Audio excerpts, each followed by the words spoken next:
I call this November 4th, 2025 Planning and Zoning regular meeting to order at 7 p.m.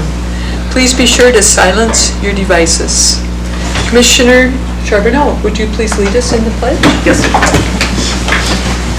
I pledge allegiance to the flag of the United States of America and to the republic for which it stands, one nation, under God, indivisible, with liberty and justice for all.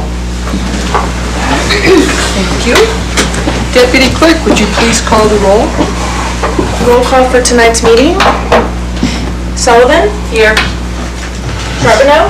Here. Verhey? Here. Hornseth? Present. Pemberton? Here. Hubbard? Here. And Chair Griswold. Here. You have a quorum. Thank you. Next on the agenda is public comments on any subject except those scheduled for a public hearing. Those public hearings include a conditional use permit on a living reef project and amendments to the parking code. Deputy Clerk, is anyone signed in to speak? Yes, there is one person signed in to speak, and that's Carl Mechtenberg? Mechtenberg. I'm actually just here about the parking. Oh, so that will be on, okay, so that'll be on the, so there is no one signed in for citizens' comments. Does anyone in the audience wish to speak? Okay. Next on the agenda is the approval of the agenda and consent agenda. I need a motion to approve and a second. Please raise your hand to be acknowledged. Commissioner Charbonneau? I'll make a motion to approve the agenda and consent agenda. Commissioner Pemberton? I'll second it. Thank you very much. Are there any changes to the agenda and consent agenda? Okay. Deputy Clerk, would you please take the roll call for the agenda and consent agenda? Voting on the approval of the agenda and consent agenda are, voting. Charbonneau? Yes. Sullivan? Yes. Pemberton? Yes. Hubbard? Yes. Verhey? Yes. Hornseth? Yes. And Chair Griswold. Yes. The agenda and consent agenda are approved, and on the consent agenda is approval of September 2nd, 2025 Planning and Zoning Commission meeting minutes and the approval of October 21st, 2025 Planning and Zoning Commission special meeting minutes. Thank you. Next on the agenda is the consent agenda. As noted, this is the approval of those minutes. Next on the agenda is special orders, presentations, and reports. There are no proclamations or awards. So next is the city administration report. Would the staff please give a report? Yes, thank you, Chair Griswold. First, I want to give a shout out to our executive assistant, Jamie, who put together an excellent newsletter that will be a monthly edition that kind of highlights the ongoings of the commission and what will be on the agenda. And kind of the city manager's office has recently done a similar newsletter for the city council meetings that hopefully just helps the public understand maybe more layman's terms what will be in ongoing at upcoming meetings. And so that will be posted to the planning and zoning website, as well as we'll send out an e-notification if you're subscribed to planning and zoning news. And then I think we'll put it up on the Facebook group. Did it go out on the Facebook group? Or we will in the future, I think, try and get that out there as well. So great job, Jamie. Also, this is just for the commission, but we'll put a discussion item for the December meeting to review the 2026 meeting dates. And so it might be a good date to bring your calendar if you have an idea of when you might be in and out for next year. It looks like there might be 2 meetings we might not have access to this room that we'll have to kind of plan around and decide what to do. For members of the public, and specifically our developers out there, the developer reimbursement program applications are available on our website and can be submitted in. The program is still closed. However, code was recently changed to allow developers to submit applications to allow council to have an understanding of what the need is in the community, and based on whatever funds are being returned from the current projects, they'll have a better idea when to open up those programs. We have received 2 applications so far, and so for any members of the public who are not aware, the DRP is a program that helps build infrastructure in the undeveloped areas of town, especially in areas that could promote housing. And if selected, the city would fund up to 50% of those infrastructure and improvements in those areas. We've also been working with our GIS technician to have a new public map viewer, so that is now live on our website. So it takes a lot of different maps that we have and kind of really combine them into one. So all the different layers that you might want to see are there in just one easy to find map viewer. It's kind of rolling out a new thing, and so there's the opportunity to provide feedback as well, because we'll have to work out any kinks that maybe the public finds. So commissioners, if you haven't checked that out, I encourage you to do so. And then lastly, more of a fun thing, but city departments participated in a pumpkin decorating contest. So I wanted to share our nightmare on Easement Street. We've got 4 quadrants here with, things that might scare people, like eliminating single-family housing zone, skyscrapers, parking meters, and of course, chain restaurants. So sadly we lost, but thank you for everyone who voted for our office.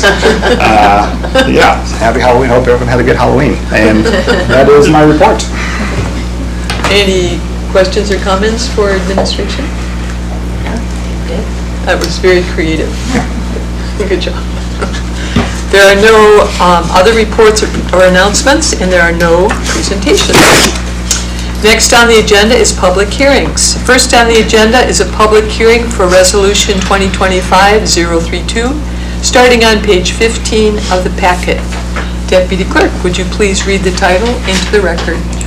Resolution 2025-032 of the Planning and Zoning Commission of the City of Seward, Alaska, granting a conditional use permit to the Alaska Railroad Corporation for the installation of a living reef within tideland parcel number 147340009, located southeast of the Alaska Sea Life Center within the Central Business Zoning District.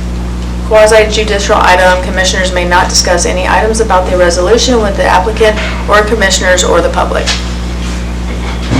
Thank you.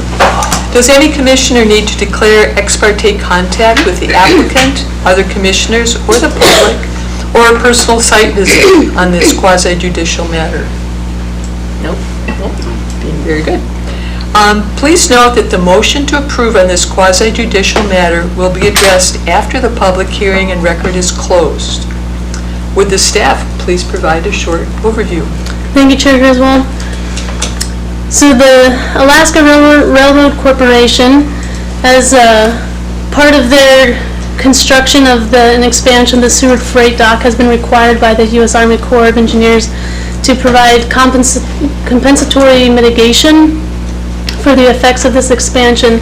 So the Alaska Railroad has worked with the Alaska Sea Life Center to develop this proposed mitigation project, which would be installing an artificial living reef into the tidelands adjacent to the Alaska Sea Life Center. And you'll see on page 27 the full parcel where this living reef will be placed, as well as an arrow that points to the exact location. And then on the next page, page 28, you'll see a much closer image that shows this location, just southeast of the Alaska Sea Life Center parking lot. So essentially, the reef will utilize artificial structures referred to as reef balls that are essentially cement structures arranged in clusters to maintain open spaces and provide shelter and refuge for fish and other organisms. The Alaska Sea Life Center will have an agreement to monitor and maintain this living reef for a set number of years after the installation. And this is part of the conditions. If you'll turn to either the agenda statement, the third page in the agenda statement of the resolution, you'll see the recommended conditions are that the applicant shall obtain prior to installation a separate permit or authorization from the City of Seward granting the right to access and utilize city-owned tidelands. And this will be done through the Harbor Master will be working on this agreement. Then all artificial reef structures shall shall be installed under the supervision of and certified by a licensed professional engineer. And then the applicant shall be responsible for establishing and maintaining formal agreements to ensure the ongoing monitoring, reporting, and maintenance of the artificial reef. Okay, any questions for administration? Okay. Would David Nepshield, is that how you pronounce the name? Project manager, like to speak on the conditional use application? Is he here? Is anyone here to speak to this application? Oh dear, I thought David was going to be here, That was my understanding as well. and not on the phone either. Okay. Too bad. I would love to have had someone speak to that. Well, I will now open the public hearing. Deputy Clerk, is there anyone signed in to speak? There is no one signed in. Would anyone in the audience wish to speak? I just had a couple of questions, but you can go ahead. No, you can go ahead. I just had a question. Okay, please come sit at the table. Tell us your name and if you live inside or outside city limits, and you have 5 minutes. Hi, my name is Anderson, and I live within city limits. Excuse me, was that Char Anderson? Tara, T-A-R-A. Tara, thank you. I just mainly had questions. I would like to know more about what are they trying to mitigate, as well as is there been any kind of environmental impact inquiry done? Those are my 2 questions. Okay. Thank you. And Nick, would you like to speak?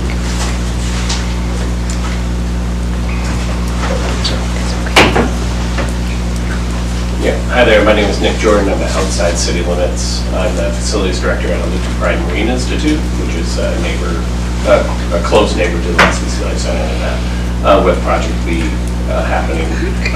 Just wanted to kind of make aware, we're kind of in the process of just kind of learning a little bit more about the project and what's happening, but we also have an application in for an abutment protecting the Untitled Pride Marine Institute from the Bull Canyon Diversion Tunnel area, as well as a living reef project. And so we have an application in, as well as a 60% design for our project. We've been working with Stantec Engineering for that project, and we hope to get to 90% design here soon. So we too will probably be dynamic planning and zoning about that. But we are working with our neighbors next door, the University of Alaska Fairbanks, because our property lines adjoin, and they have more of the tideland property abuts to ours. Kind of, they're funny shaped. Our APMI's property is kind of funny shaped, but we want to make sure that we have protection from all the storm cycles that we have, but also looking at the diversion tunnel, even though we know that Army Corps is making large plans to divert that even farther down the road. Could you stay for questions, please? Yeah. Does the commission have questions of Nick Jordan? Go ahead, Were you- Commissioner Hubbard. Yeah, thank you. Are you looking at the same type of stuff that they're doing here for yours? I need to look a little bit more what they're doing. Ours Just is seems still so. in flux of what we're looking at doing. We do want to have some tidal break that could include bouldering. We haven't really looked into the reef balls necessarily. That's not something that the engineers have focused on. But there'd be some bouldering as well as nature-based solutions built into that, so plantings and things like that that would stabilize the beachfront around the property. Do you have concerns about sedimentation for any of your attempts to create habitat? As Lowell Canyon Diversion Tunnel is right now, yes. Because there is a lot of, I mean, the way that that area has grown, I mean, we've all seen that, you know, over the years. Yeah, so we do have concerns about that. We have had sedimentary models done where it kind of models out where the sediment goes to, and a lot of it gets deposited right in front of UAF. Is where that's going. Where we used to have a seawater intake, but that is long gone and buried. And so we have a shared seawater intake now through UAF. But yeah, so the sediment is a huge concern. Yeah. And this project will not interfere with your project. You're just two properties Yeah, we're away. just 2 properties down, but yeah, we just wanted to, you know, kind of look at, the CF Center and Railroad are doing a Living Reef project, and we also have something in the works that's similar, but will be different. Thank you. I appreciate your comments because their applicant didn't show up and we had a lot of questions. Yeah. But you're not responsible for their project. No, But no. thank you so much. Yeah. Appreciate that. Okay, anyone else wish to speak? Go ahead.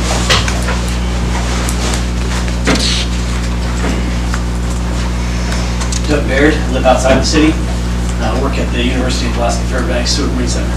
The question I have is, I haven't seen a map of where the reef balls would be located. So it'd be, from operating small boats and a ship, it's kind of like a hazard of navigation when people put hard things in the water.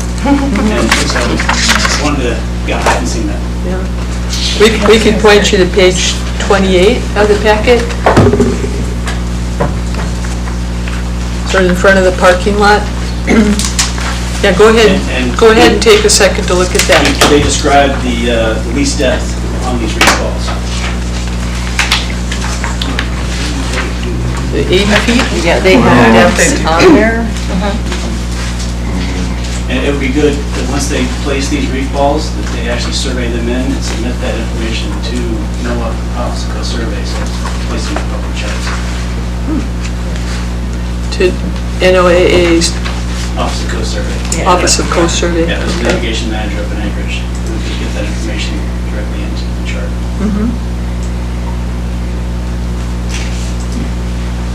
It's like charting rocks. Exactly. Good point. Okay, thank you. Anyone else wish to speak? Okay, hearing none, we'll close public record. Is there a motion to approve and a second? Please raise your hand to be acknowledged. Charbonneau? I'll make a motion to approve Resolution 2025-032. Okay, and a second? I'll second. Okay, Commissioner Hubbard seconds. So Commissioner Charbonneau, would you like to lead with your findings and conclusions of what we must now record findings of fact and conclusions of law in support of or opposition to this application. Please refer to the review criteria and conditions on page 20 and 21. Yes, well, it obviously would have been nice to have somebody from the organization putting this in to speak with us, but from the packet, it looks like they're infilling an area over at the freight dock terminal, making it large by infilling 3 areas, and that area would equal the area that they need to create habitat. So they'd be filling in, 4.5 acres or something, from what I can see here, and then they're building habitat here. This kind of topo / marine map, and it's not a very good one, but it looks like they'll be placing it between -20 and -70 feet. I'm assuming that's a mean tide. So, for most navigation, they'd be out of the way, but they will need to be charted, I guess, on charts. The creation of the habitat in that area, I don't think it's ever a great thing to take habitat away, but if you're going to take it away, it's nice to have it put back. And one positive I can see here is they are taking it away, but they're placing it in a spot I can see that would be more beneficial for the town for people, for usage, versus what they have over there that's kind of already in a heavily industrial area where there's ships in and out and moving, and this seems to be a better place for that habitat, even though it is a shame that they're having to relocate it. Thank you. And the second? Well, I understand the mitigation needs for this, and I also appreciate the concern for it being a potential problem in case there's any other activity going on there, but if you look at the height and width of these balls, depending on how they're going to be placed in, they're not going to be more than 3 feet high. I'm sorry, the highest one is 4 feet, which is on page 43. They give a design explanation. I don't know, I didn't get into detail how many they were going to put where, but, and I hope they just don't dump them in there. They're going to be clusters, 20 clusters of 7 20 clusters. in one area, yes. Yeah, so they're going to be probably as high as maybe the 10 feet or so.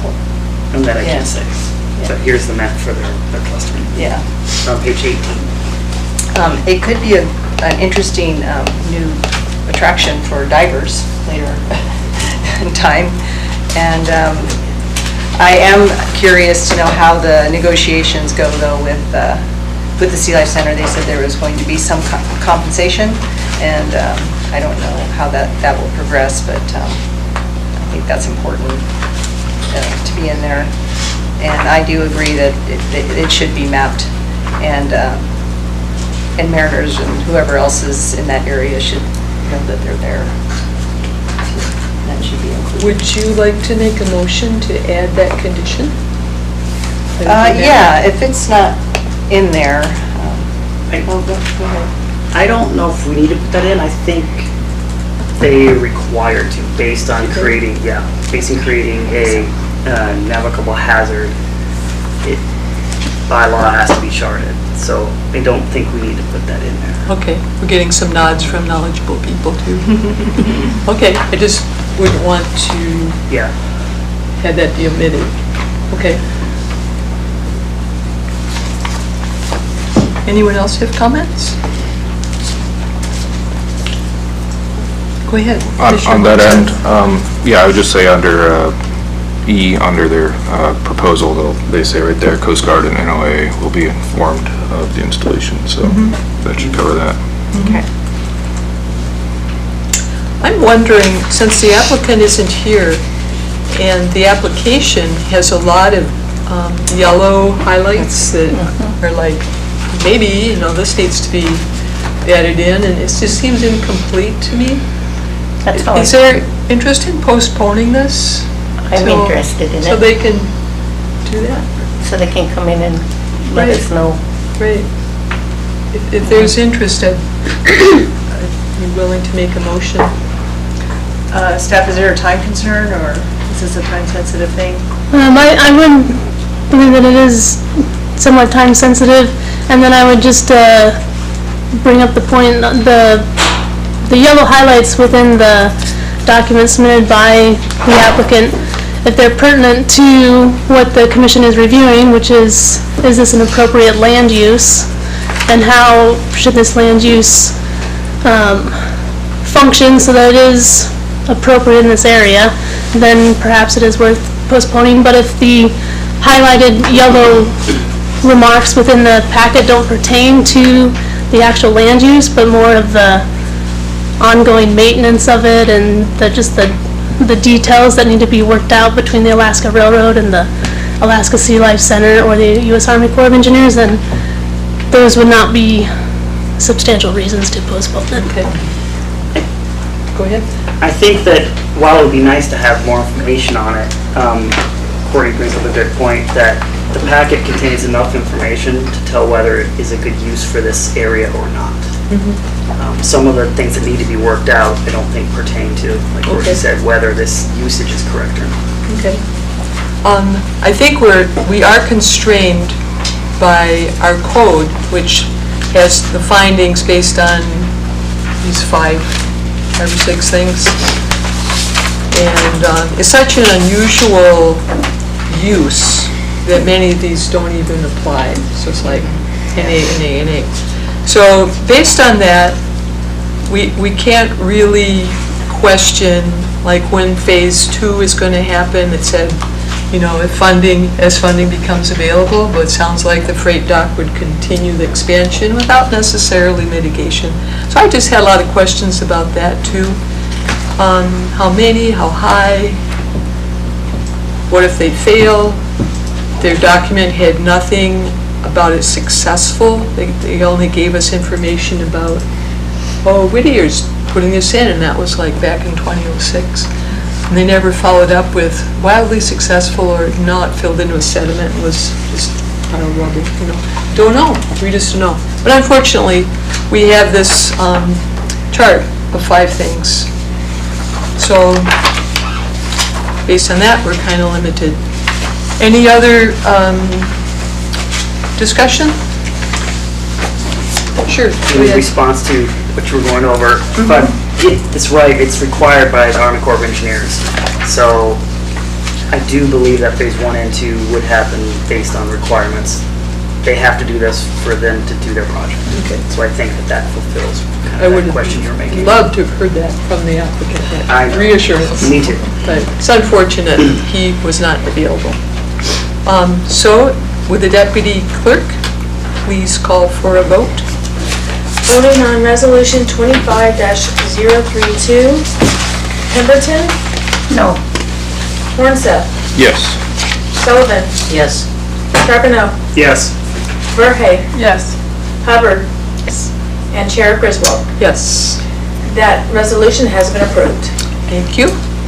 Next on the agenda is a public hearing for Resolution 2025-033, starting on page 51 of the packet. Please note that the public may also comment on the substitute resolution proposed by Commissioner Hornseth.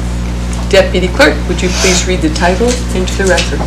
Resolution 2025-033 of the Planning and Zoning Commission of the City of Seward, Alaska, recommending City Council amend Seward City Code 15.10.215 parking. Thank you very much. Does any commissioner need to declare a conflict of interest? No. Okay. Is there a motion to approve Resolution 2025-033 in a second? Please raise your hand to be acknowledged. Commissioner Charbonneau. I'll make a resolution to approve 2025-033. In a second. Commissioner Sullivan. Okay. Would the staff please provide a short summary? Yes, thank you, Chair Griswold. So as outlined in the agenda statement, the Planning and Zoning Commission has conducted 4 work sessions to consider potential amendments to the city's parking regulations. While a variety of perspectives were expressed throughout these discussions, the purpose of the agenda statement is to summarize the principal findings and considerations that inform the attached ordinance, which is proposing a reduction in parking requirements. Notes from the work sessions reflected the following. On May 20th, the Commission participated in an exercise led by Commissioner Hornseth, illustrating how current parking requirements can create barriers to development. Several members of the public expressed similar concerns, noting that existing parking standards make it difficult to pursue infill or mixed-use projects on smaller parcels. On June 17th, the Commission discussed how there is no reliable metric for calculating an appropriate parking requirement for each land use, and that the existing framework may not be effectively achieving the intended planning outcomes. During the August 19th work session, Commissioners further examined the impacts of parking minimums on housing development and business operations. The discussion highlighted that the high cost of constructing required parking is often passed on to renters or home buyers, increasing housing costs. Throughout all of these discussions, both commissioners and members of the public raised concerns regarding the use of public right-of-ways for parking, as well as potential traffic congestion and neighborhood impacts. While there were differing perspectives on how best to address these issues, there was general agreement that any parking reform should be coordinated with continued collaboration and a focus on supporting the year-round locals. At the September 16th work session, the Commission reviewed a draft ordinance proposing a reduction in parking requirements for certain uses identified through prior discussions. The commission provided feedback and staff indicated that a revised version of the ordinance would be brought forward at a future meeting for their vote. Research and best practices from communities across the country demonstrate that reducing parking minimums can support more compact, walkable neighborhoods, encourage infill development, and contribute to more sustainable and economically resilient communities, all of which are goals supported by the Seward Comprehensive Plan. The effect of the proposed legislation, which I will not go through each of the amendments, but detailed here, would reduce the minimum parking requirement for multifamily dwellings, hotels, motels, clinics, and bowling alleys. It clarifies parking requirements for auto repair station, adds parking requirements for an animal shelter and drive-in facility, requires the land used in a parking agreement to be located within city limits, reduces the required parking for multiple businesses or uses that share a parking lot, clarifies the code for when a reduction of parking spaces can be requested, and clarifies the parking requirements for mixed-use development. Any questions for the staff? Okay. I will now open the public hearing.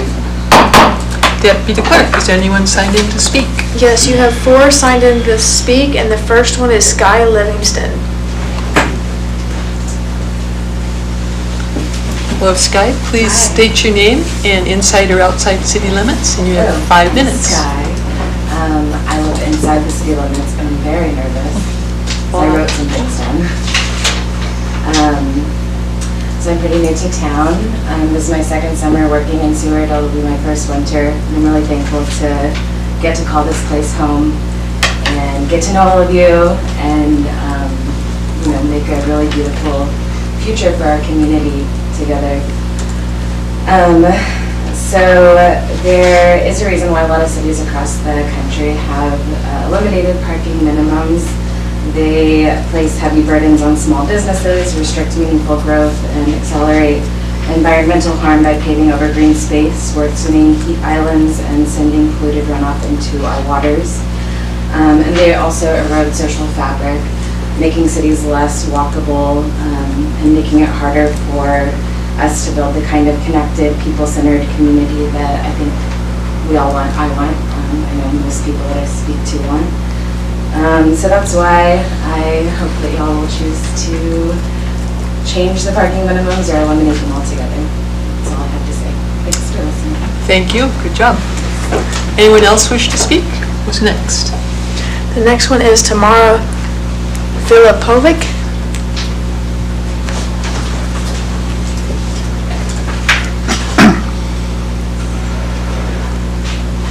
Hello, my name is Tamara Filipovic, and I live within Seward city limits.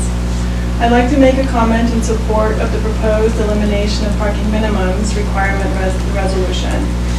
I've read the laydowns in detail and encourage everyone to look at the evidence and rationale presented therein, if for no other reason than to understand that these requirements were applied across the country, including Seward, arbitrarily. In other words, with very little basis in studies or evidence.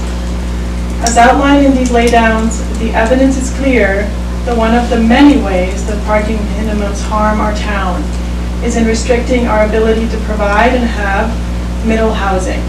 By eliminating parking requirement minimums, you are directly helping address the housing crisis. It's not the only thing that needs to be done, but it's a step in the right direction. I'd like to focus on middle housing specifically because I have direct experience with this. First, I am a child of an immigrant woman, a single mother who raised 4 kids and worked very hard to give us a safe and nourishing upbringing. My mother earned enough to not qualify for affordable housing, but did not earn enough to purchase a single family home. That said, she could afford middle housing and always made sure we lived in a safe and engaging neighborhood wherever we lived. All 4 of her kids graduated from college, some from graduate schools as well, and today all of us are hard-working and contributing citizens of this country.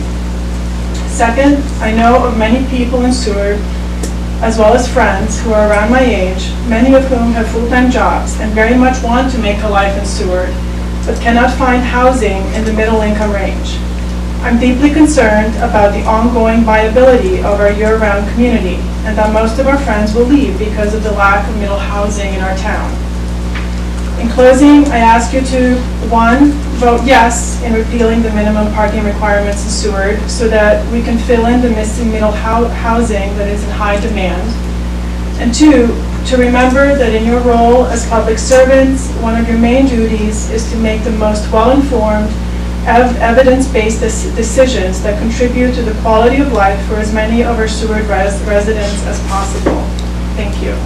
Thank you. And next? Next is Ed Slavich.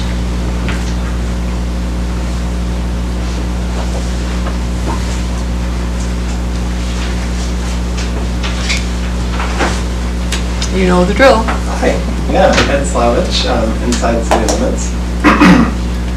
My comments are in support of eliminating the city's parking requirements for single-family dwellings. I was surprised to learn this week that city code requires me to maintain 2 9 by 18 foot parking spaces, which for reference is 10% of my 3,000 square foot lot. And since the current code seems unaware that it's possible to live a life that doesn't revolve around vehicles, I thought I'd describe how we do it. So my wife and I share a single car. I work from home. She mostly walks to work at her art studio, and the car isn't used every day. We can easily walk to the post office, the medical clinic, restaurants and bars, the bookstore, and the planning and zoning meetings. The majority of our vehicle use is just to get to Safeway and get to trails on the other side of the bay and out of town. And we're not alone in that. I took note of the immediate vicinity of my house, and there's at least 6 single-family dwellings whose occupants own 0 or 1 vehicle. And the age ranges are 30s to 60s. They have varying degrees of mobility and varying numbers of occupants, and that's how they prefer to live. Our home is not in compliance, but most of the others just have an empty patch of gravel that is serving as their second parking space. And think of all the wonderful things someone could do with even a single parking space. You could plant a huge tree, you could have a raised bed for vegetables, you could have a mudroom attached to your house, a tool shed, a trampoline. And I'm puzzled why the code feels the need to dictate that I use my property for parking. Because it doesn't dictate other things. It doesn't tell me how many bicycle racks I need to have. And it seems particularly unfair when cars are becoming more of a luxury due to cost increases. So someone who can't afford multiple cars, even if they wanted to, or can't even afford one, still needs to maintain parking. And it seems like they should be able to use that space for something else.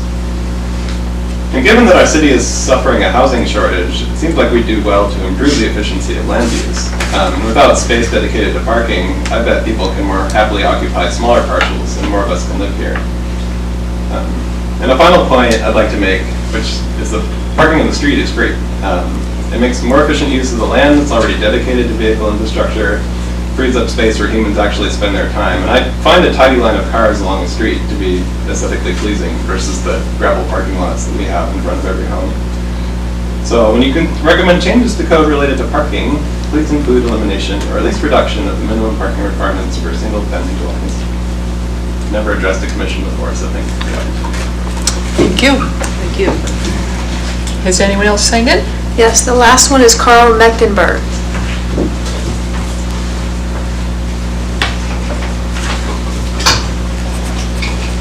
Hi, my name's Carl Mechtenberg. I own a business in town, and I have a dwelling outside of town. I was just thinking, in the summer, I'm eating breakfast, lunch, and dinner, and sometimes sleeping in my business, so if you want to say that I live outside of town, that's fine, but it almost feels like I live inside of town. Anyway, I just want to say I'm a business owner, that I recently moved to a new location with no really dedicated parking, and we found a lot of ways to work with that, and it has not been a problem for us and our business. I found that customers who are visiting from other areas are calling and they're not expecting that I have parking available. They're calling and asking if there is parking, and I tell them it's limited, so if they can walk from the campgrounds, do that. I tell them if they're coming from a hotel that's far away, there's a free shuttle that can bring them right to my place. I'm coming up with other ideas to work around limited parking too, to deliver my products and services, incentivized employees to bike instead of drive a car, or if they do have to have a car, or the days where I have to drive a car, if I'm hauling a lot of stuff or garbage or something, I'll park in a low-density area and then walk or bike to my downtown location. Similarly, I've helped customers kind of troubleshoot the parking where they work. Boat captains have been buying bikes, people who work at JDock or in a small boat harbor, and they prefer, maybe they live in Moose Pass, they'll drive to a low-density area and then ride their bike and avoid the parking mayhem that's down in the small boat harbor.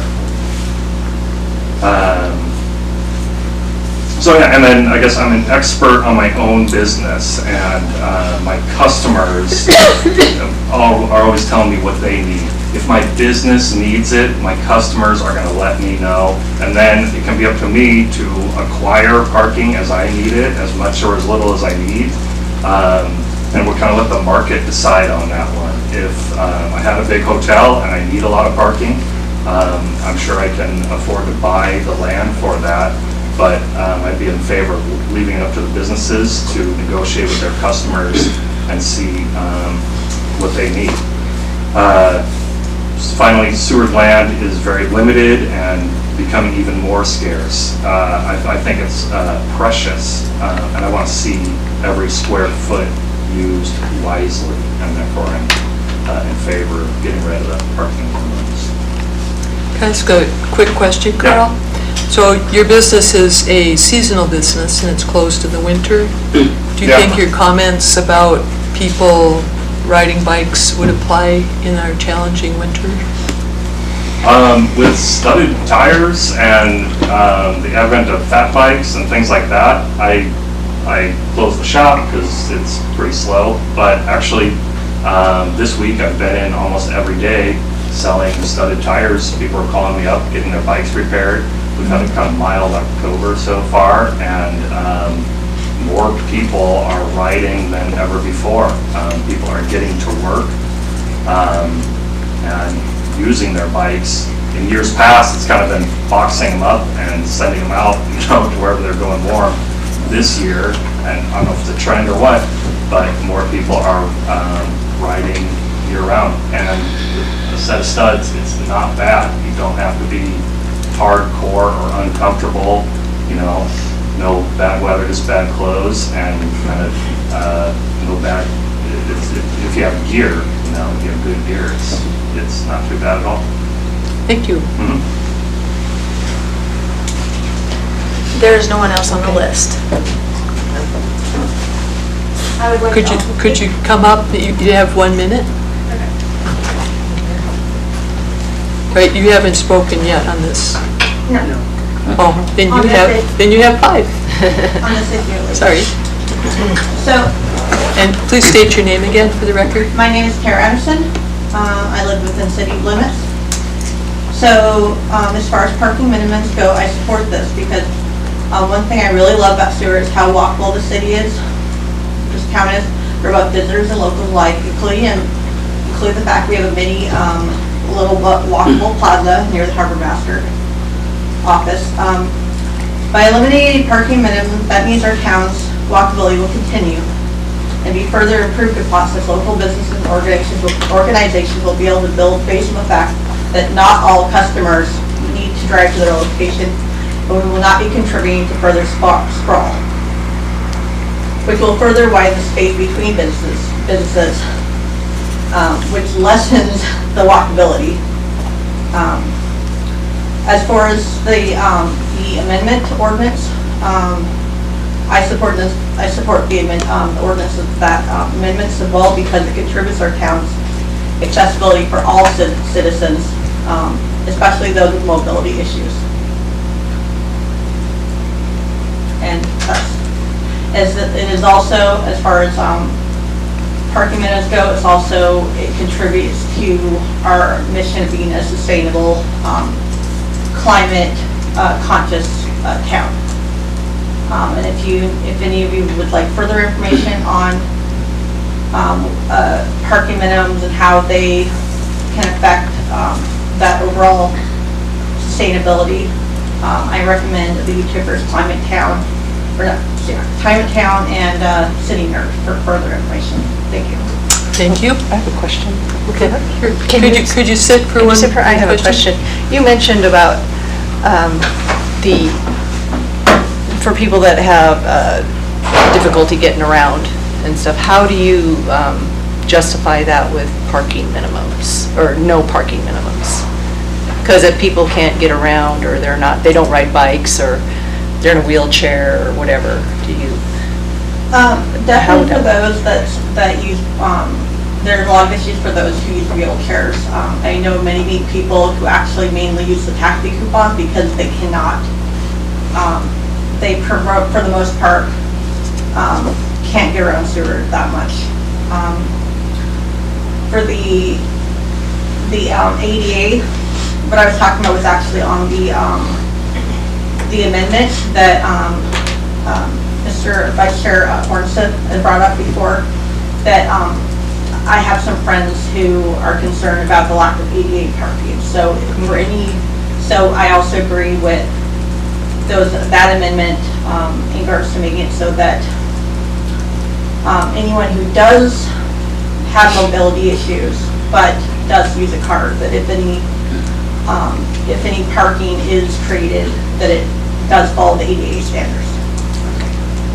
Thank you. But I very much so do think that needs to lie within the parking minimum, with not having parking minimums. Thank you. Thank you. Thank you. Okay, last chance. Anyone else wishing to speak? I will now close the public hearing. Wait, you have one. A hand. I can Okay. add a minute? Is that? You have a minute additional, yes.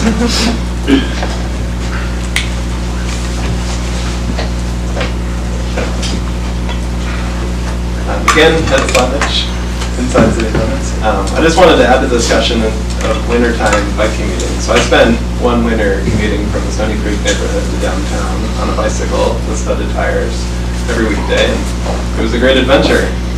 The worst thing that ever happened to me is people pulling out the pit bar, throwing things at me. And luckily that place isn't around anymore, but it's perfectly feasible, and I know that because I did it every day. Okay. Thank you. 1 minute. Come on up. Marshall Philip, inside city limits. Just a quick comment on the winter biking question. The issue with winter biking is the weather.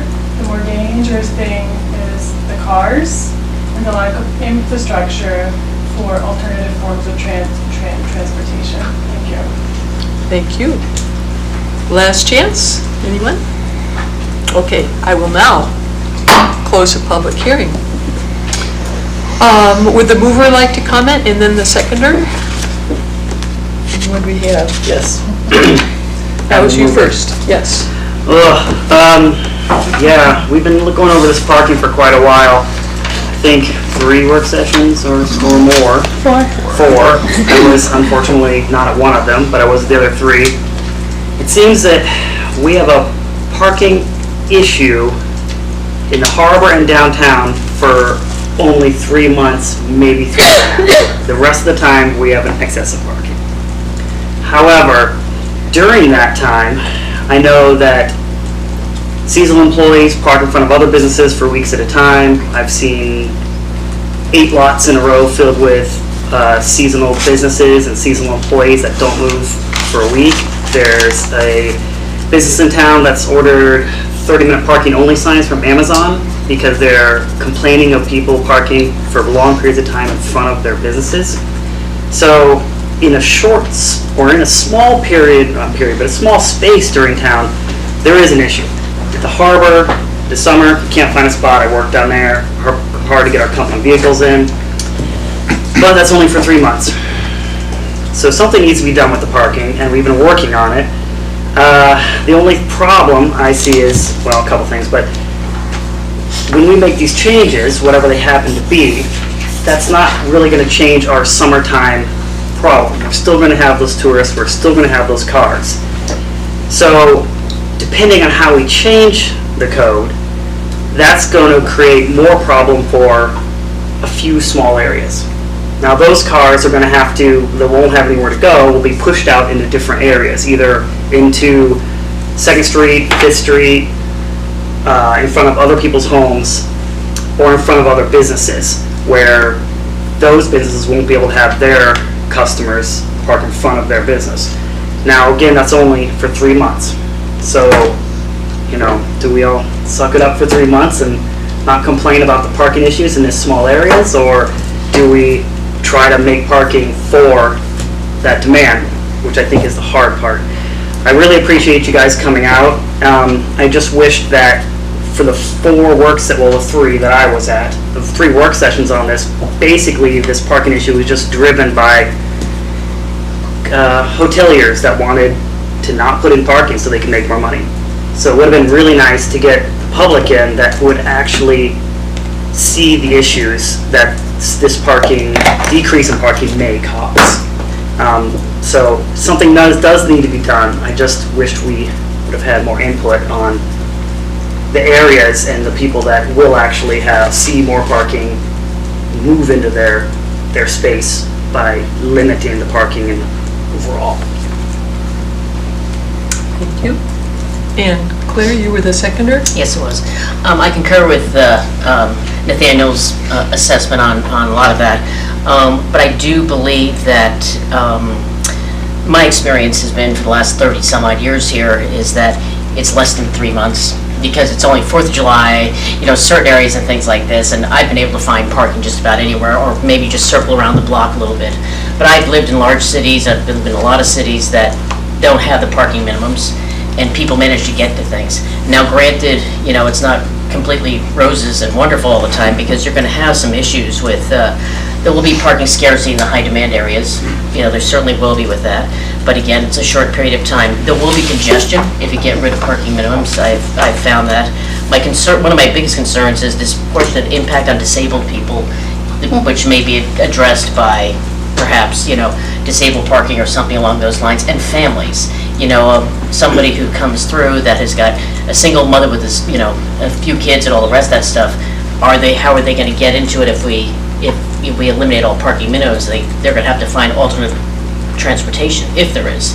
I think, you know, if you eliminate parking minimums, you have to come up with a better way to get people to their destinations in a lot of ways. So I don't know if we have that there, but I do believe that eliminating parking minimums is a way to go, because the land is better utilized, because you're not planning tons of parking in an area or something like that.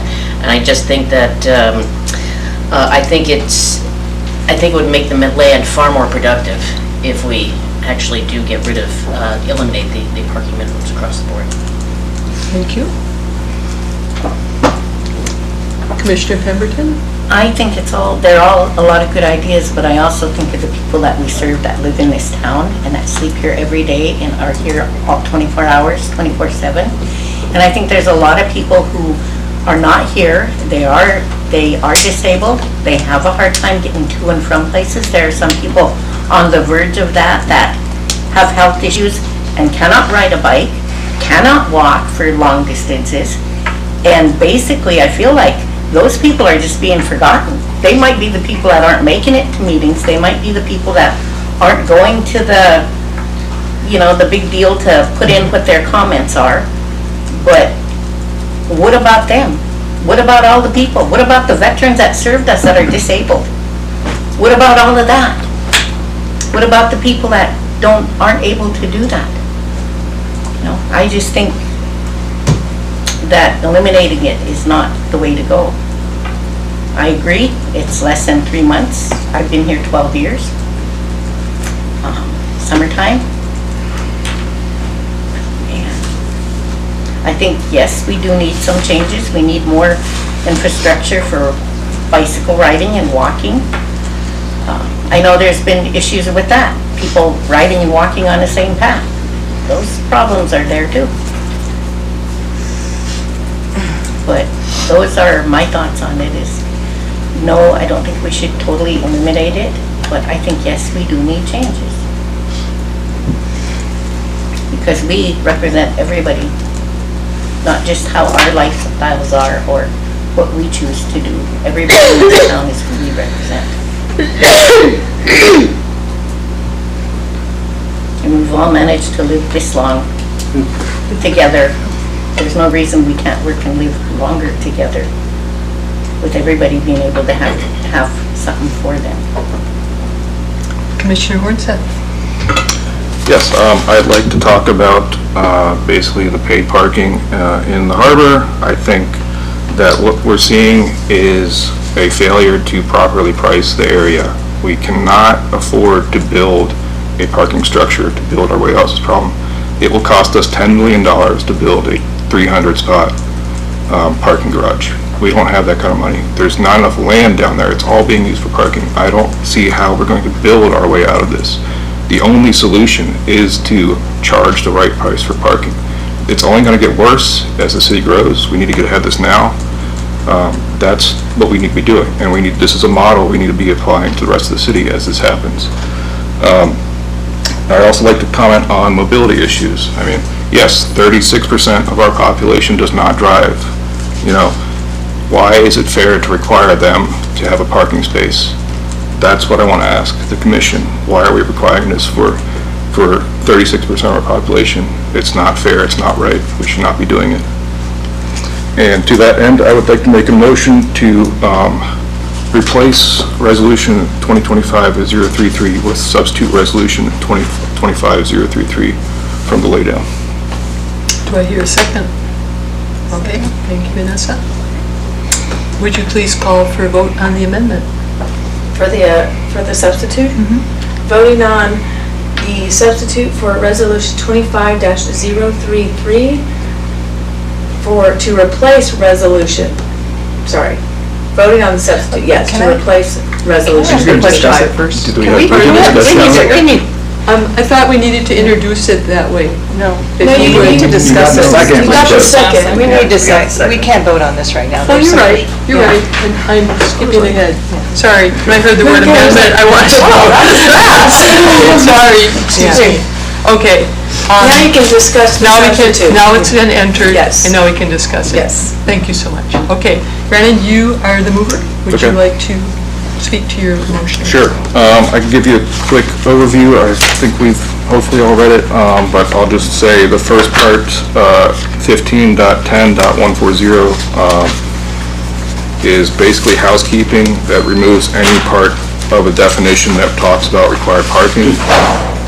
And that goes through, I can do a real fast one. Page 5, remove the definition of parking spaces. And then page 8, the definition 50.d.2, removed it there. Page 10, number 68, removed the definition of required parking area. Also on page 10, deleted the entirety of 69 because it was talking about required employee parking. That's it for the definitions. Then starting with on page 20, or sorry, I think it's 15, my bad. This is where most of the real changes are. So started with 15.10.215. I added a general requirement. No minimum off-street vehicle parking spaces are required for any use unless otherwise specified in this section. B, optional parking, off-street parking may be provided at the discretion of the property owner or developer, provided it meets applicable design and dimensional standards of this title.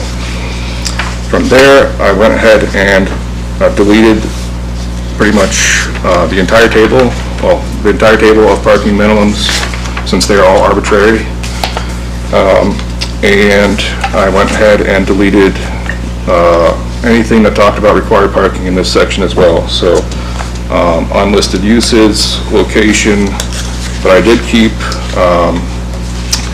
I guess, our dimensions and aisles, since those are important. A site plan if parking is chose to be provided.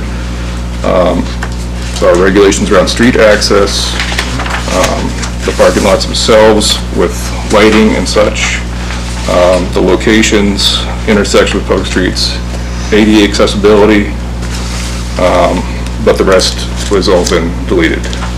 And then finally, going to the land uses allowed table, starting on page 20. I've a small correction on number 4 under 15.10.226B4. I added parking areas it provided will be in accordance with 15.10.215, our parking code. And then the last update is in the land uses allowed table itself. This one came out of our work sessions where we talked about consequences of eliminating parking minimums, and because they are holding so many things back, a hotel will become a lot easier to build if we do remove parking minimums. So I went ahead and I updated hotels in the land uses allowed table from allowed outright in commercial districts to conditional use permit only. I did this because we had a lot of citizen comments not supporting building of hotels. I think we've also failed a number of hotels for not having parking. So I wanted to keep P&Z's control over that, and so that's why that's updated as well. As for the why, I think my laydown pretty much says everything, but happy to talk about anything else if you have questions. I'd like to ask about ADA. I understand if there is no parking lot, there is no required ADA parking. So how would you provide ADA parking? Yeah, that's a good question. ADA parking would be passed off to the city because they have control of the streets, and they can, the best solution is to provide ADA parking at the start and end of each block. Those are the easiest spaces to pull in and out of, and they can meet all the requirements right there on the street. Is that in your proposal? It is. Okay.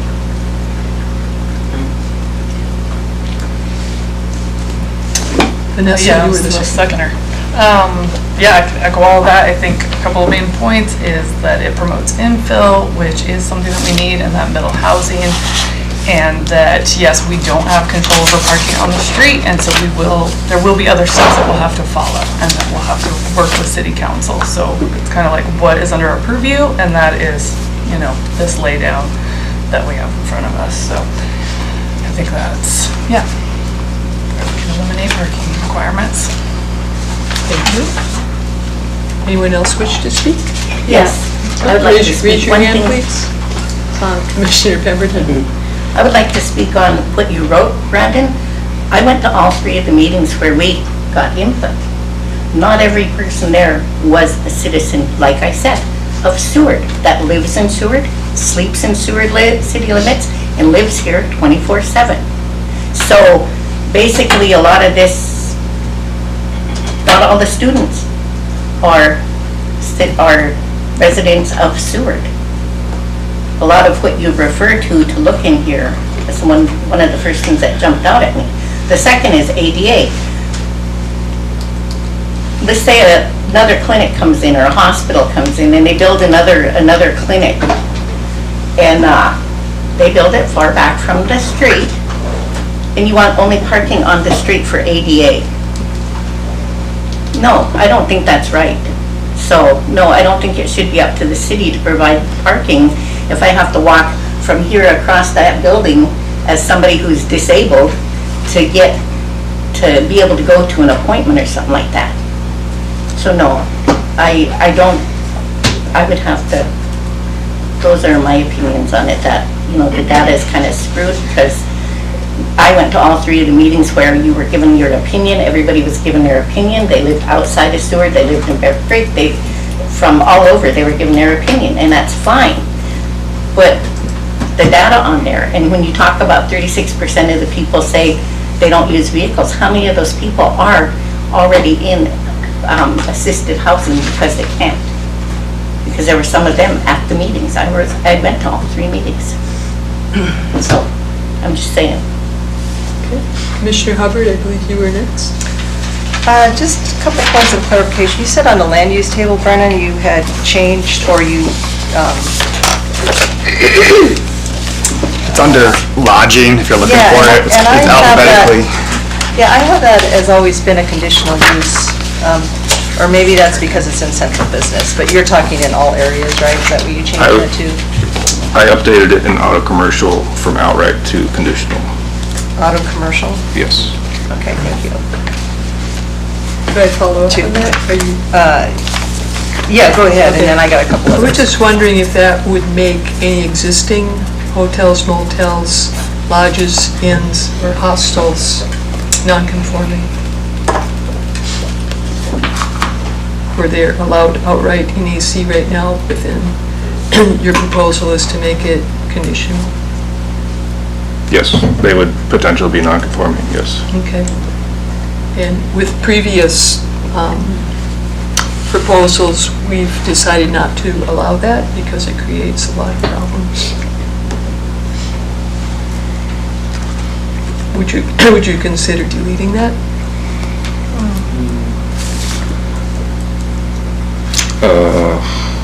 Well, you're also looking at the future. I don't know, I don't think deleting it's a good idea. I mean, we could and have another, I think we should revisit conditional use permits, but if this is the only thing holding back hotels, like this is the problem with parking requirements right here, is they are holding back so much stuff that you have to watch out for what you're doing. So we've been favoring hotels over housing for so long that I don't want to keep on favoring them.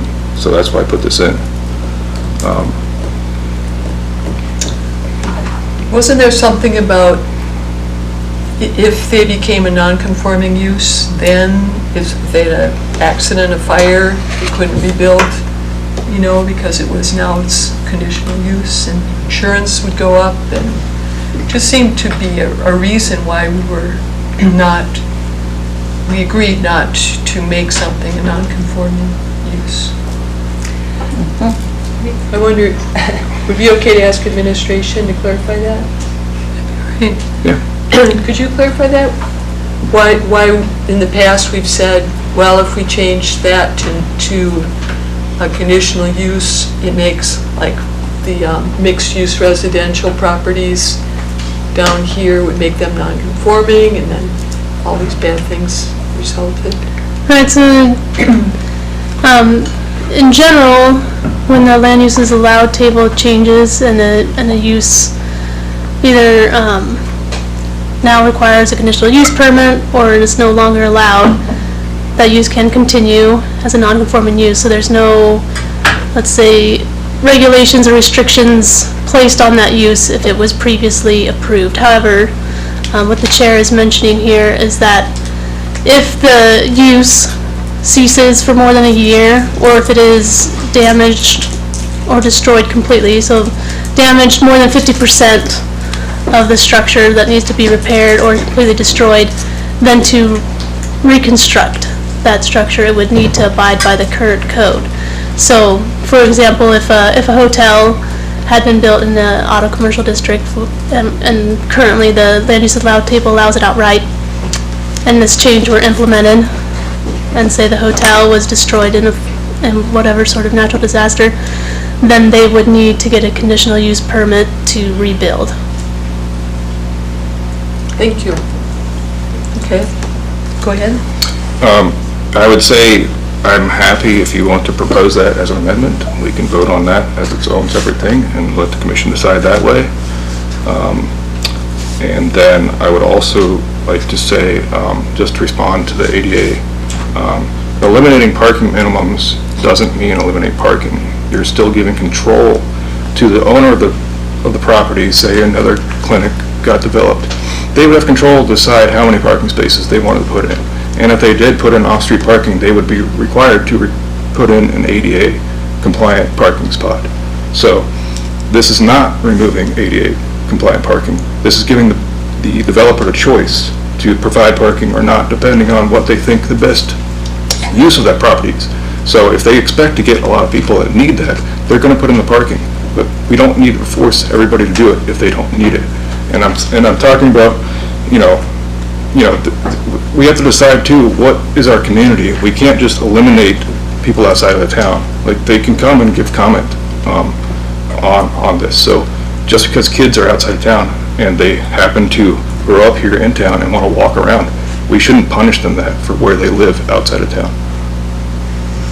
Griswold, could I? I didn't finish, I was still, had some things I'd like to Yes, continue you were. on. Sorry, Okay, I got a we'll couple get you things. next. Okay, so Brennan, another point of clarification on number 4, page 20, you said in accordance with section 1510-215, I didn't look that up, but that is the current parking code. Yes. And so that would mean if we accept this, that it would be basically all these cross-offs and total minimums, right? Yes, yeah, so if parking is, so basically what I've done is the section 1510-215. Right. I've removed anything that requires parking, but I've kept anything that if you do put in a parking, it still must meet these requirements if you choose to do it. It must have ADA, the parking spots must be 9 by 18, aisles must be a certain width, lighting, etc. Okay. All that stuff has changed. The only thing that's been removed from is anything that requires parking. Okay, there's also, in the original packet, there was under, and I need to go back to this because I want to make sure you have it in yours, or I understand what the application process is if there's a reduction in spaces, as there would be in this case, because you'd be eliminating parking minimums. What does that application process look like? So in the case of what we did just last week, where we told the person that was applying for a cup he needed 8 spaces, but now we're saying he doesn't need any, he's going to come back and do what? How does that look? How does that work? Yes. Sorry, I don't want to, we spent so much time on our parking issue trying to come up with a reduction, and now we're looking at a elimination. I feel like the comments are big enough that maybe we need to have a work session to discuss these instead of being at a regular meeting. I'm not saying, I think we're doing good stuff here, but your question about non-conforming, yours about documents and paperwork, I feel like those things need to be hashed out correctly in a designated meeting versus just kind of like trying to pin them together real quick before we vote. That's just my opinion. I don't know where everybody else stands. I'm not trying to pin them together, I'm just trying to make sure it's there, and that would, do you understand what I'm talking about? Mm-hmm. Yeah, can you give me a quick answer on that, or? Yeah, essentially, that application process would need to be developed within our department if this code was passed. Okay, and then my last comment is I do want the public to recognize under page 9, when he summarized in his laydown of all the different non-conforming properties. It's pretty impressive, 8 and 9, and in summary, in case you haven't read it, that from just a short walk through town, we found that 40 properties that would not meet parking code requirements if required to submit and have city approve their current parking plan as it's being used today. It's just kind of an interesting summary of what's going on. That's where we're at. Okay, I'm done. Thank you. Deputy Clerk, I have a question, Robert's Rule of Order question for you. I will try to answer. Thank you. So we have a motion on the floor to approve this substitute resolution. We also have a suggestion that it might be better to postpone this to a work session where all these details could be ironed out. So how do we address that? I was thinking that in my mind as it was being talked about. I think we would just have to... Yes, get voted down. It'd have to be voted down in order for us to postpone it because it's an amendment. And then when a new one comes forward, it can be brought up again as an amendment to the resolution, the main resolution. Is it appropriate to discuss a desire to postpone it under the approval of the substitute resolution as a reason to vote it down? I wouldn't know how to answer that one. Okay, we're gonna wing it. Think what you would think is best for the Right. the commission and administration. Right. We voted it down, it could be brought up when we bring the resolution back after being postponed. It's complicated. Yes, it is. Yes. Okay. Can I speak now? Yes. I just am really concerned because there are a lot of people here that have lived here longer than me, longer than you, longer than a lot of people here in this town that require ADA.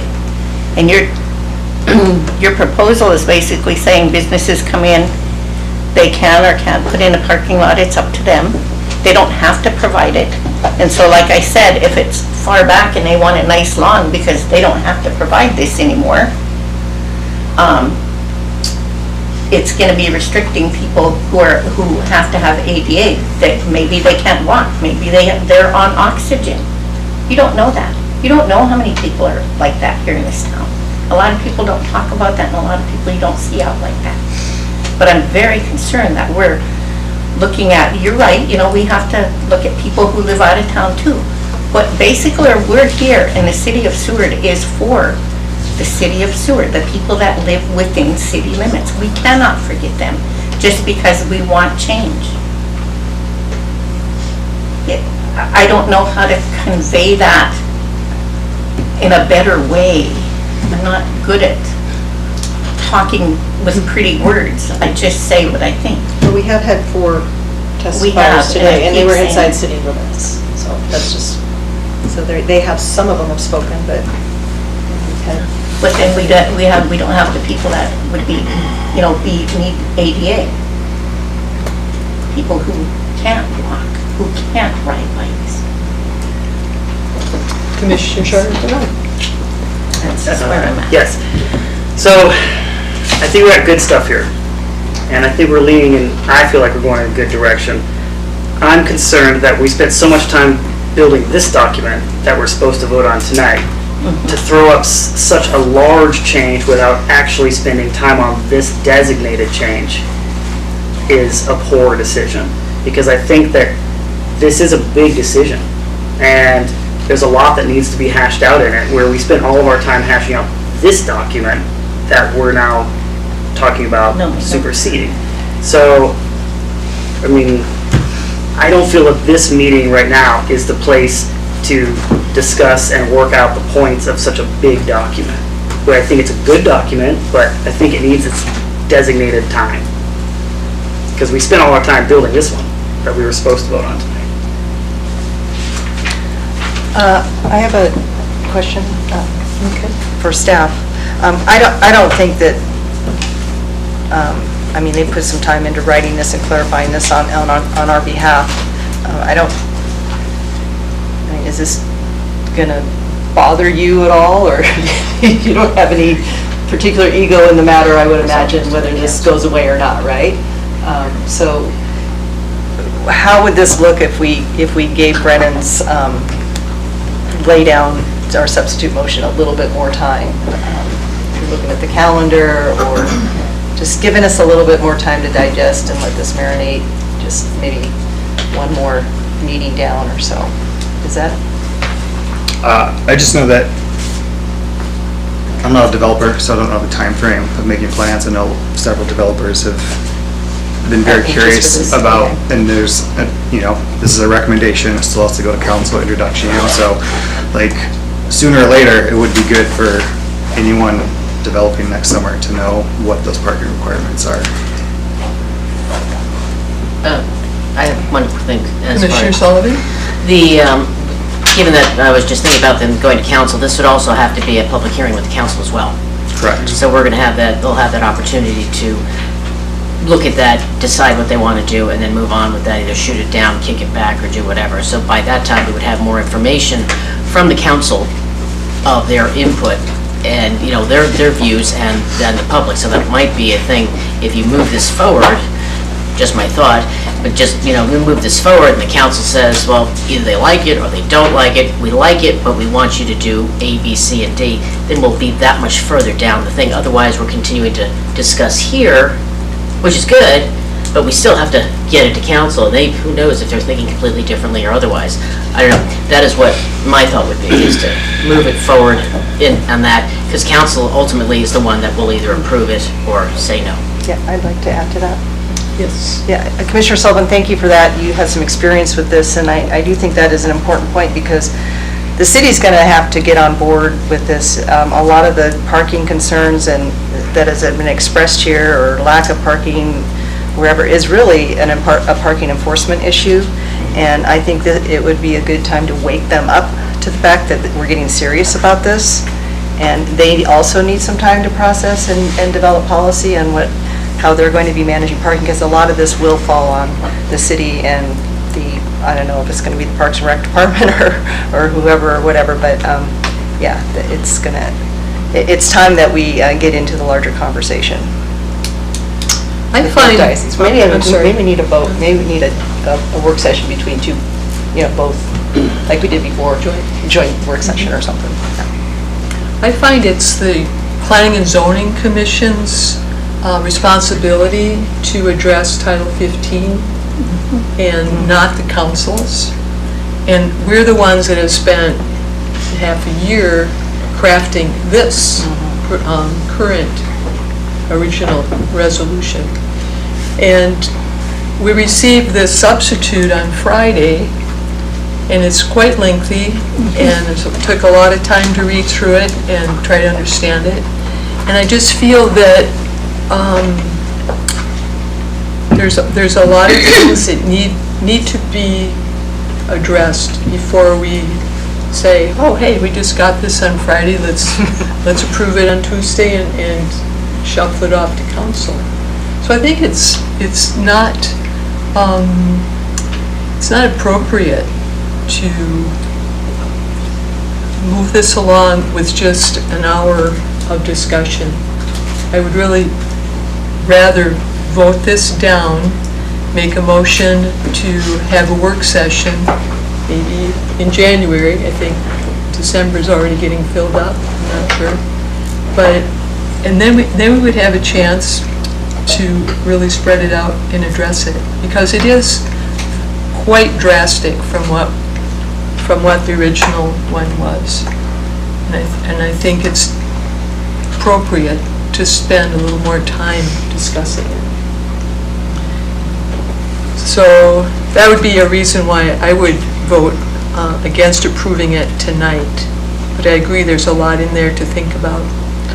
I'd also like to say that a lot of these communities across the country that have eliminating their parking requirements have a very good public transit system, so the people can hop on a bus and come into town. They don't have to pay $25, they have a coupon to commute. And we don't have a parking lot. A lot of these larger communities have remote parking lot where people park and then grab the shuttle into town. We don't have that. We don't have sidewalks that are maintained in the wintertime. We've got very challenging weather for people that aren't hale and hearty and who have to haul kids or their pets or their groceries. The Census Bureau stated that the Seward community has the largest share of households in Seward have 2 cars, so where are they going to park? We have a very seasonal economy where not everybody comes by cruise ship or train or bus. They come with their own vehicles, with their RVs, and they're towing a boat and something behind that. And they need these parking lots to accommodate them in the summer. If people are parking to a less dense area, as one of the public mentioned, well, that's probably somebody's quiet neighborhood street. And we did have testimony from people on 3rd Avenue saying, holy cow, people are parking and blocking our driveways because they don't have room downtown to park. So what are they doing? They're expanding into our neighborhoods. And Seward is geographically really tight. We're very tight, and we're also isolated. So if they're not finding parking downtown where people are living and working and customers, they're impacting the neighborhoods. So those are more reasons why we need to provide on-site parking. So there's dedicated places for businesses and customers and residents to park. This is your spot, you have it. And taking that away is just gonna, I believe, cause a lot of congestion and traffic issues. A dear resident many years ago walking up Jefferson by the senior center was unable to use the sidewalk because guess what? You know, it was full of snow and ice. So she was walking in the street and someone killed her. So not so good to try to be walking in Seward in the wintertime. And some people can do it with studded tires, but I think the majority of people are not able to do that. So we started out responding to hoteliers, and we made some changes in the code. I think that's a good start, and I think there's more work to be done, but to unilaterally just approve this drastic change, I think would be inappropriate at this time. So if we call for a vote, it would be, do you want to adopt this resolution or not? If it's not adopted, then we could have another motion to postpone this resolution to a work session at a time to be determined. I think Brandon was first. No, Vanessa was first. Vanessa was first. Great. I want to remind us that we have had 4 work sessions on this, and this isn't new information being presented. I think we've had a lot of time to do some research, and the Donald Shoup information that has been out there and has been brought to the commission, and community development has gotten us books about it. So it's not super new to all of us. I realize this is a very heavy document, but it seemed like at a lot of the work sessions, we didn't want to discuss this option. And so we took a lot of time talking about decreasing hotel minimums, even though I think some of us think this might be beneficial to the whole community and not just hoteliers.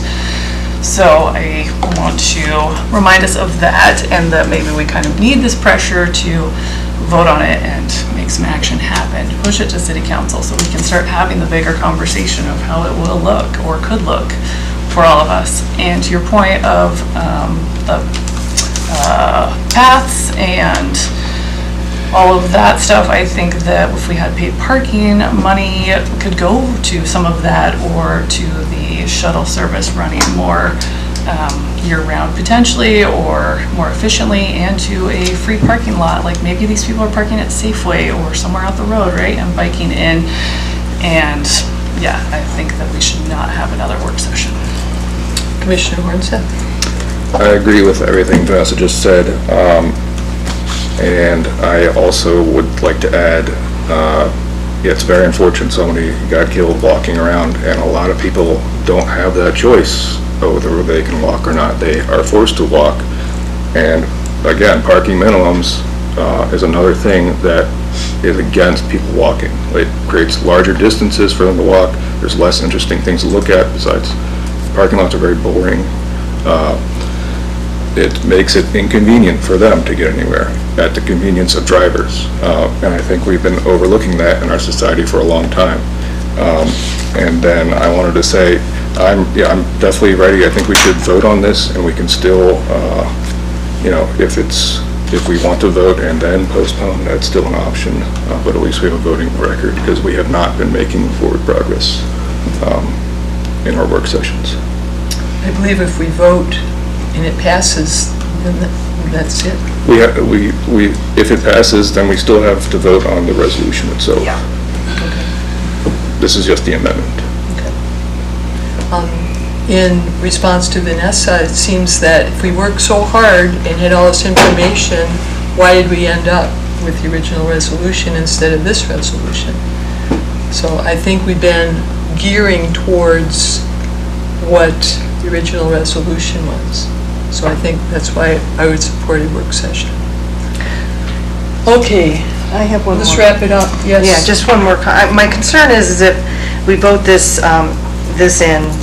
amendment, and we present that, it is sort of radical compared to what we have been trying to pick apart and put back together, if you will.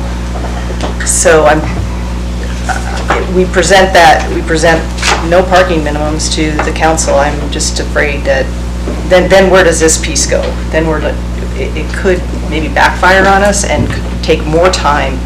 And I'm almost thinking that maybe we should definitely keep this on the table. I don't want to lose this work, and we need to keep pursuing this, but I'm thinking for now, I would like to think that this would be a little bit easier for the council to digest, and so I just wanted to put that out there.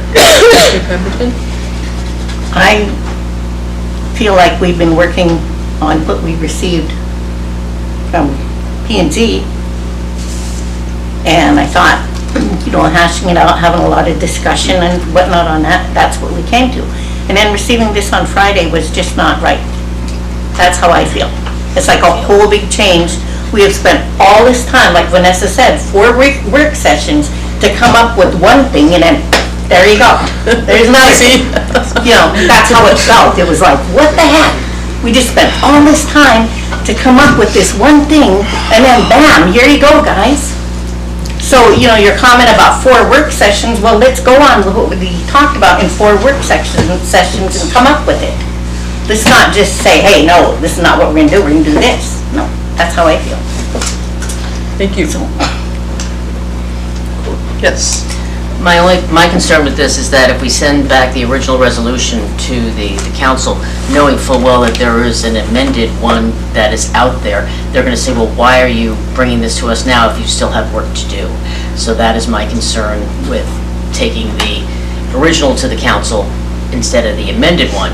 The amended, they can just kick back and say, you need to do A, B, C, and D, amend this. But it makes no point, it makes no sense to send them the one that we do have, and there's also the other one in the wings, and like, well, we know you're doing this, this, and this, why are you presenting this to us, knowing full well that we're going to continue to work? So that might send mixed messages, so that's my only concern on that. Can I comment on that? Let me get a clarification from the deputy clerk. So in order for this package, both of these, to go to a work session, P&Z work session, would we need to at first fail the standing motion to approve the substitute resolution, and then also fail the original resolution, and then make a motion to have a work session? Yes. Can you give me 5-minute recess? Sure. So I can, I've been kind of talking with Oh, good. the clerk. Your standby? Yes. Can I answer that question? Yes. I don't think you can fail the resolution if you want to continue the conversation. If you fail the resolution, you have to wait 9 months before it comes back up. That's what I was. Good point, okay. Do you understand what process we should do if we wanted to have a work session? Table it. Again, if we can take a 5-minute recess, I can. Everyone should probably stand up anyhow. Okay, let's take a 5-minute recess and come back at 8. You want to do it 8:30? 8:33 now, 8:38? 8:38. 8:38. How's that? Excuse me, you're saying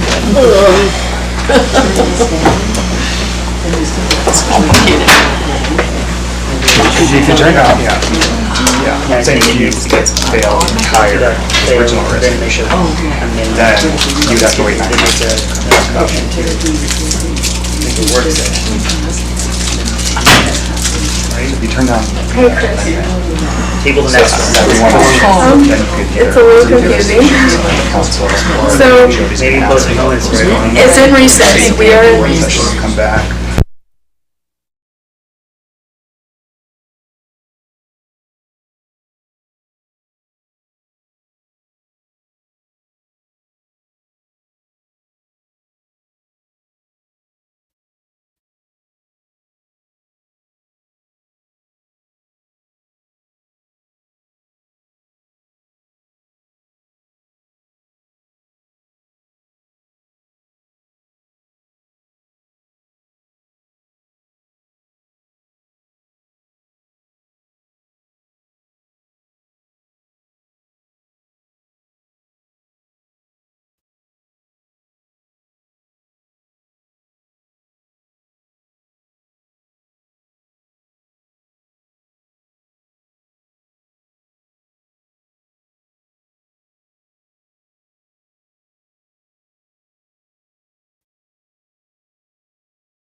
Okay. I am going to make, my suggestion is that you request to postpone this as of right now before you make any votes, so that you can bring the amendment back with the main motion to include it in the main motion if it were to, so it can be considered in the main resolution. So if you want to postpone, you postpone it as is before you make any, don't fail the amendment, don't, and then just request to postpone right as where we are at right now. So you can choose to do a work session and bring it back at a later date. Do we need to have the date, or just? Nope. You don't Just have say to. postpone? Postpone it to a later date. Or, that's one option, right? That's one option. Or what's the other option? If you fail the amendment, you still have to take something to council. So you'll still have to vote. If you fail the amendment, you have to vote on the main motion. So you're gonna have to vote whether it's gonna pass or fail the main motion.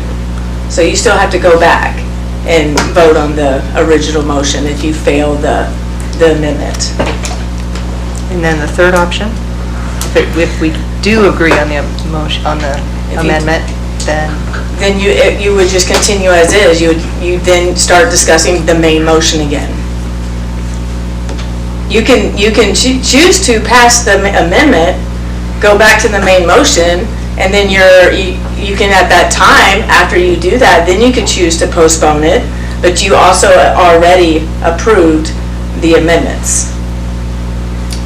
So we want to postpone them before we take any action. That's one of the options. So if we move and second and vote to postpone for a later date, that would bring both the original resolution that we have before us and the substitute resolution forward to the work session, where we could discuss all of that together. Can I just I'd make it easy for you? Yes. If you would like to vote for Brennan's amendment, you should vote no for the postponement, and then vote, and that way you would know where you stand. We don't have a postponement yet. I'm We don't saying, have it yet. I'm saying Right. if you're deciding on postponing, if you would like to vote Brennan's amendment forward, you should vote no, because you would need 4 votes to move Brennan's amendment forward. So does a postponement in Robert's rules, does that take precedence over a motion that's already on the table? I don't know. Well, per the clerk, he just says you Right. can Okay. postpone That it takes right now. It precedence. takes precedence, and you can take the amended, both of them Both of them, take both of them and postpone them. Mm-hmm. That's what he recommended. Robert was a busy man. So was Chris.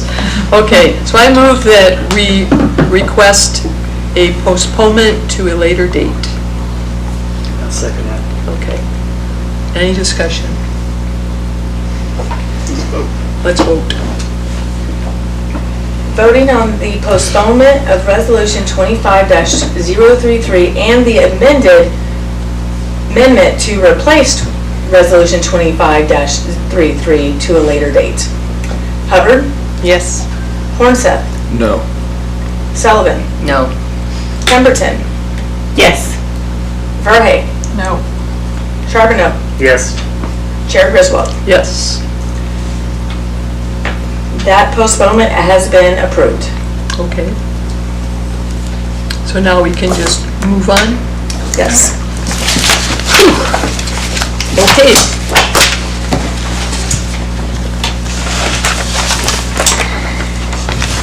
At this time,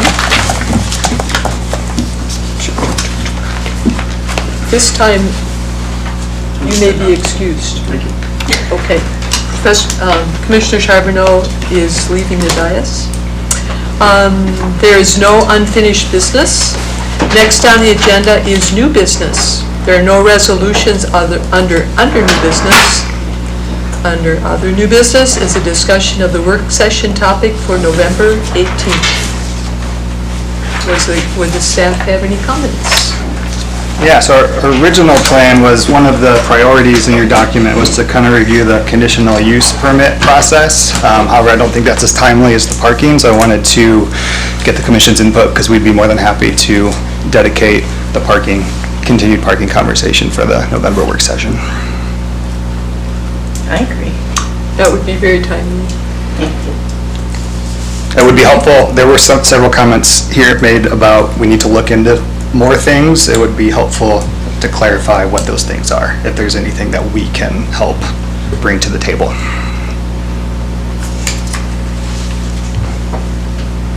So that work session will be this November 18th. Chair Griswold, what I'd like to find out is if people want things brought forward, I would suggest that the commissioners provide that specifically to the community development, so they know and are not guessing and trying to pick out from all our conversations who had what specific thing and what their concern was, so we can get this moving a little bit further down. Does anyone want to offer what they'd like more information on right now, or do you want to think about it? Email it? Well, for one thing, the ADA. I'd like to know more about that, because I really feel strongly about not eliminating, Sure. And I can help clarify, because Yeah. one clarification from a comment you made was that getting rid of minimums would get rid of ADA parking. It's not too true. The American with Disabilities Act is a federal act, which means it really doesn't matter what we do here regarding parking minimums. If you provide parking, you need to provide ADA accessible spots. And so, yeah, there's no world where future parking would not include ADA parking. It's a federal mandate. Conversely, if you don't provide parking, you don't have to provide Correct. ADA. So that's the concern. it's a big concern. If they don't have to require parking, then there may not be ADA, and then people who have disabilities may not be able to go, and it could be not just restaurants and stores and things like that, but hospitals, clinics, if there's no parking. But again, hospitals and clinics are going to provide parking. Like, there's no world where a hospital does not provide parking, right? So it's like, again, letting the market decide versus arbitrary numbers in our code. So, like, yeah, I don't know how to describe that better. It's like parking is still going to be provided, just not required. Would it be possible to have someone speak to parking enforcement and also Parks and Rec, who's in charge of parking? Yeah. They've never attended any of That's our right. meetings. You have no input from them whatsoever. And a lot of it Yes, we spirals really need down that. to, we need parking enforcement. Yeah. What we about talked these about it once. signs that people are putting up?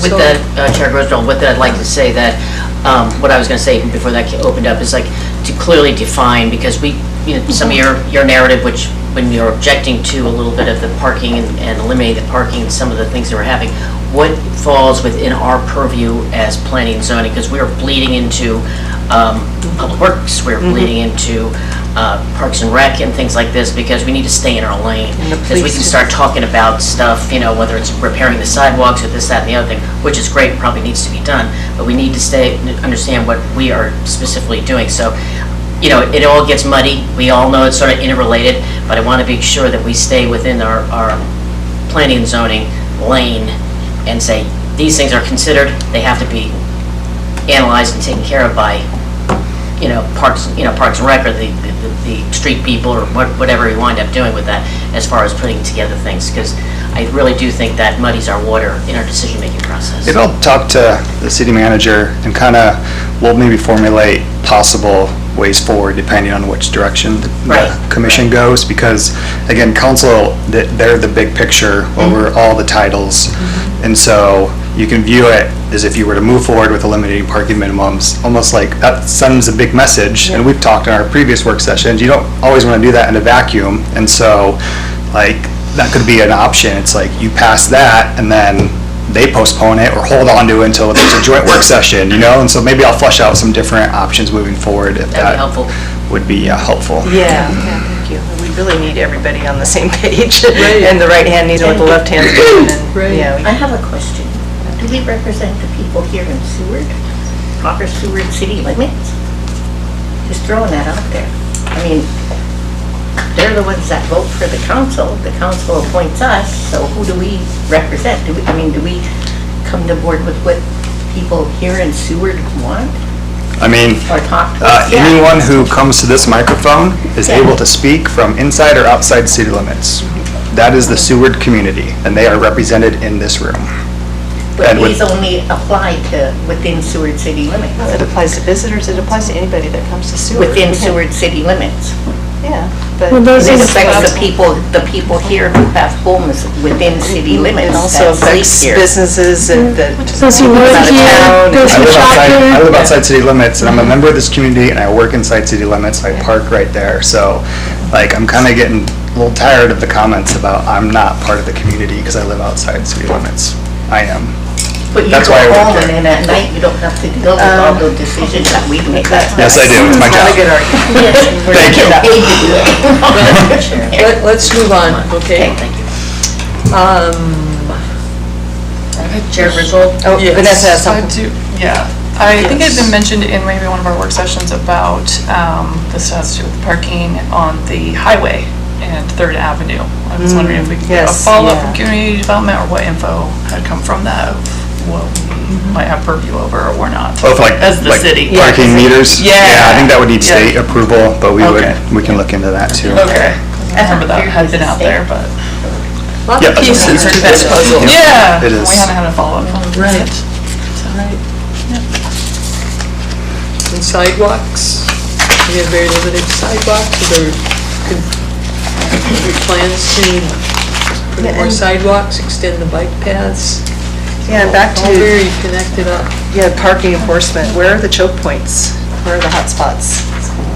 Well, I think, and we actually had a conversation, and I'm actually really would like to get Parks and Rec here, because they might be, based on Brennan's research, and like parking down at the harbor is full, which should not happen. No. Like, you should have 85% occupancy rate, and we shared that information with them, and I think they might be looking to raise their rates, and so we'll kind of get with them and I see. did see that in the council packet. Yeah, so- 85% was their goal. So these conversations are getting out there, right, and having an impact, and so it's just trying to get all the players together, because you got to Commissioner Sullivan's point, like, you have a specific lane, but you are still interconnected with other departments and some of this stuff, so that'll be our job to try and fit those pieces together. Thank you. Thank you. Next on the agenda are informational items and reports.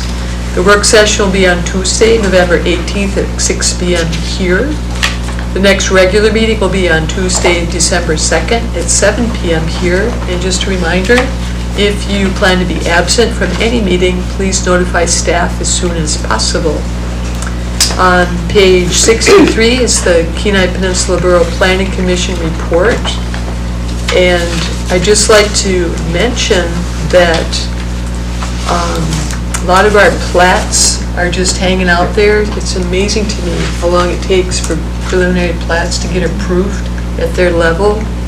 And at their October 27th meeting, the commission approved a time extension request for the Seward Airport right-of-way acquisition plat. And the commission will meet at 7:30 p.m. on November 17th in the Assembly Chambers and be available by Zoom. So that's another one that's just kind of hanging out there from 2021. It's really, we spent a lot of time on that too. Next on the agenda is final public comments. There's no sign-in for this comment period. Time is limited to 5 minutes per speaker. Please raise your hand and I will call you to the table.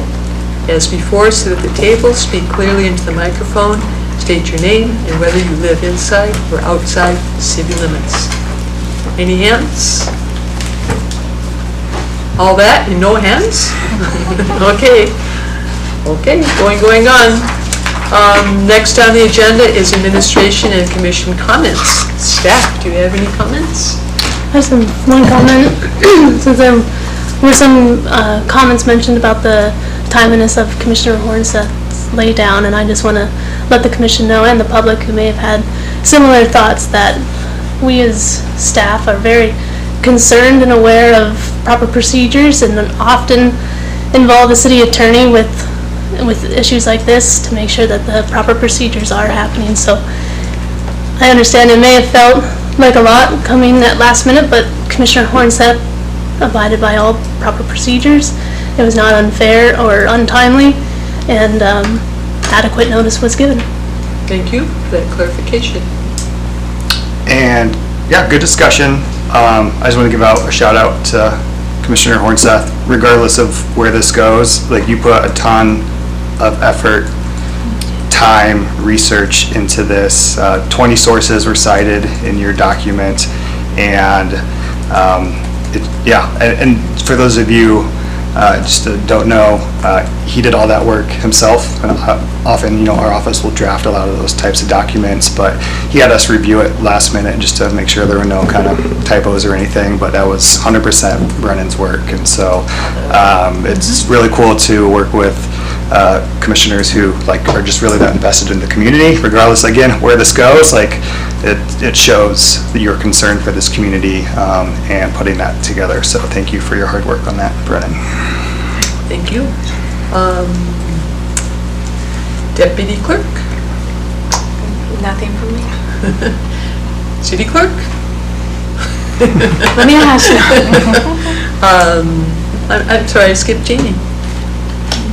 Okay. Can I make a Commissioners? comment to the Commissioners? staff? Pardon me? Can I make a comment to the staff, a request? Go for it. I would have liked to have Brendan, I would have liked to have what he put in earlier, to have more time to go over it, just so. We submitted it as soon as it was ready. I Then don't know what else to tell you. How long does it always take for it to get ready? I mean, is there a timeline? If somebody wants to submit something, is there a timeline they should submit it by so that we can get it earlier so we have time to review it? Because You got it half a day after the packet. Commissioner Pendleton, the packet goes out on Thursday, and so no amendments would go out before when the packet goes out. So his laydown. It's about as soon as you would have gotten it. Yeah. it just seemed like after all the time we spent, the 4 work sessions, like Vanessa brought up, that, and then we have that just boom like that. It was just not cool, I don't think. Anyone else have comments? Yes? Yes, I would like to thank the public for coming out tonight in support of this. I felt like during our work sessions, we were not getting a lot of public engagement, so I specifically went out and asked the public and talked to them about parking, and it is, again, not an intuitive decision. Like, again, free parking sounds great. Who doesn't want that? But when you delve into all the issues caused by parking minimums, I think we've heard from the public tonight that these are not the public, they're not hoteliers, they're not developers. These are citizens who want to make this a better community. They don't have a vested interest in turning around business and, just getting to be able to build. So they, again, thank you for coming out and appreciate your comments. And I hope you keep them in mind as we go into these future work sessions on parking. Anyone else? Yeah, I'll echo off of that. Appreciate the public's input. It does make all the difference in what we do up here and why we're here. And of course, everyone's hard work and the commission being here. Thank you for the laydown. I also wanted to request some educational moments. I don't know if those were happening before regular meetings or work sessions, but I was kind of hoping maybe some definitions of community development, the timeline of information, what all they do for us as well as the community, as well as why this commission exists, why are we here, what is our purpose, just some basic definitions of what we always are referring to, like conditional use permits, what are their uses, ex parte, quasi-judicial, so just a little basic touch-up. Is a formal request. Good discussions and good work all over across the board. Brennan, that was an amazing thing that you put together there. It was very clear, very concise, and very direct. I'd also like to say that we've had 11th hour laydowns before, that, this is not the only one. We've had them before, that people Chair Griswold has brought stuff at the tail end of something and just gave it to us, so we had to consider. So it's, I don't want to say that, you sprung this on anybody. This has happened before, and it's in accordance with the procedure on that. So it's a good time. I think we had very, I think a good discussion. I'm a little disappointed we didn't move it forward, but that's okay. We'll endeavor to endeavor. So. There you go. Yeah. In addition to all those comments, and also, whoops, go ahead. Go ahead. Yeah, I just wanted to thank the public for coming out and appreciate all their comments. And this topic of no parking minimums it has been discussed for several months, and we've been asked to read up on it. And Brennan's right, it's not an intuitive thing. It's something that you have to take a 30,000-foot view of and then drill down into the granular level, and it's there. It is a thing, and it costs us and developers and people money and poor use of land. So I just feel we need one more shot at this at a work session, and hopefully more of the public will come out. We'll get other departments and say, hey, if we do this, you better be ready. And so I just appreciate people's patience, and we'll get there sooner or later. Thank you. I wanted to thank the city clerk for standing by. That was pretty technical situation there that nobody else could probably handle. Yeah. Thank you, Deputy Clerk, for getting him on and explaining what he said. And I also want to thank Jamie for that really beautiful newsletter. And I'm hoping maybe the Seward Folly would publish that for all of our meetings, just as part of their government page. The more we can get the public involved, and that was just such a nice, colorful, beautiful pictures and everything, a lot of nice links to our priorities and other things. It was really well done. And maybe that'll just fill this whole thing with the public. And thank you, public, for coming and speaking. I really appreciate that. Okay, there's no executive session. I will now adjourn this meeting at 9:01.